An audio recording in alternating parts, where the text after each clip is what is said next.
placa do tipo anterior. Essa placa ela é considerada uma placa de emergência.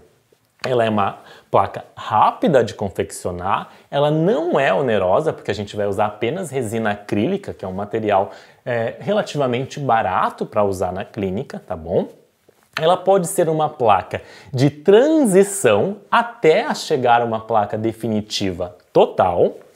Ela é realizada nos dentes superiores de canino a canino, de distal de canino a distal de canino, tá? Não recobre pré-molares e molares, eles ficam soltos, digamos assim, né? Ele vai só na anterior. Apesar de ser bem controversa essa placa, ela pode ser uma possibilidade da gente indicar para os nossos pacientes em casos de urgência, de emergência na parte anterior.